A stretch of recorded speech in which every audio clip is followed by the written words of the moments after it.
adalah gembalaku, takkan kekurangan aku. Dia membaringkan aku di padang berumput hijau. Saudara-saudara yang terkasih di dalam Kristus, selamat pagi. Salam jumpa lagi dalam Sabda Siap Saji, Rabu 5 Juni 2024, di mana kita memperingati Santo Bonifacius, Uskup dan Martir. Marilah kita berdoa dalam nama Bapa, Putra, dan Roh Kudus. Amin. Ya martir, pahlawan suci, jejak Kristus kau ikuti. Musuh sudah kau kalahkan, kini engkau dimuliakan. Semoga doamu yang sakti menghapuskan dosa kami, menyingkirkan kejahatan yang merusak kesatuan. Terlepas sudah tubuhmu dari ikatan belenggu, lepaskan belenggu kami agar dapat hidup suci.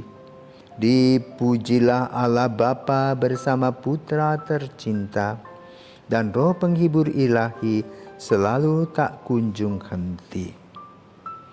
Tuhan, keteguhan para martir, semoga Santo Bonifacius menjadi pembela kaum iman yang diajarkannya dengan mulut dan telah dimeteraikannya dengan darah. Kiranya iman itu kami pegang teguh dan kami amalkan dengan setia demi Yesus Kristus Putramu dan pengantara kami yang hidup kini dan sepanjang masa. Amin. Tuhan bersamamu dan bersama rohmu. Inilah Injil Yesus Kristus menurut Markus. Dimuliakanlah Tuhan. Pada suatu hari datanglah kepada Yesus beberapa orang Saduki yang berpendapat bahwa tidak ada kebangkitan. Mereka bertanya kepadanya, "Guru, Musa menuliskan perintah ini untuk kita. Jika seorang yang mempunyai saudara laki-laki mati dengan meninggalkan seorang istri, tetapi tidak meninggalkan anak saudaranya, harus kawin dengan istrinya itu dan membangkitkan keturunan bagi saudaranya. Ada 7 orang bersaudara. Yang pertama kawin dengan seorang wanita lalu mati tanpa meninggalkan keturunan. Maka yang kedua mengawini dia tetapi juga mati tanpa meninggalkan keturunan. Demikian juga yang ketiga, dan begitulah seterusnya ketujuh-tujuhnya tidak meninggalkan keturunan. Akhirnya wanita itu pun mati. Pada hari kebangkitan, bila mana mereka bangkit, siapakah yang menjadi suami wanita itu? Sebab ketujuh-tujuhnya telah beristrikan dia." Jawab Yesus kepada mereka, "Kalian sesat justru karena kalian tidak mengerti kitab suci maupun kuasa Allah. Sebab di masa kebangkitan orang mati, orang tidak kawin atau dikawinkan. Mereka hidup seperti malaikat di surga. Mengenai kebangkitan orang mati, tidakkah kalian baca dalam kitab Musa, itu dalam cerita tentang semak berduri, bahwa Allah bersabda kepadamu, 'Akulah Allah Abraham, Allah Ishak dan Allah Yakub.' Allah bukanlah Allah orang mati, melainkan Allah yang hidup.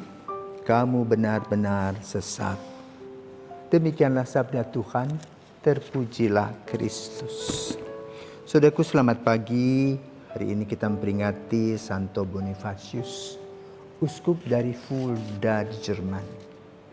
Berawal dari beberapa misionaris masuk Jerman dan tinggal di rumahnya ketika Bonifacius masih kecil. Maka para misionaris sering bercerita banyak hal tentang Yesus kanak-kanak, bagaimana Yesus bisa juga mempergandakan roti. Bagi Bonifacius, cerita tentang Yesus itu membuat dia terpesona dan diam-diam dalam hatinya menyimpan satu keinginan besar, itu ingin menjadi imam. Bahkan Tuhan Yesus memilihnya menjadi uskup. Semangat untuk mewartakan kabar gembira di Jerman amat sangat luar biasa. Boleh dikatakan Jerman boleh katakan menjadi masa keemasan pada zaman Bonifacius. Tapi banyak juga hambatan-hambatan yang muncul di abad ke-7 itu.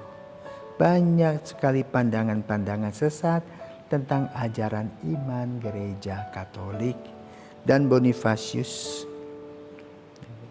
sebagai orang yang diberikan karunia mulut emas bisa berkhotbah dengan semangat, menerangkan satu persatu masalah, mengupas berbagai macam masalah sehingga umat duduk tertegun mendengarkannya dan menjadi faham tentang ajaran iman gereja Katolik.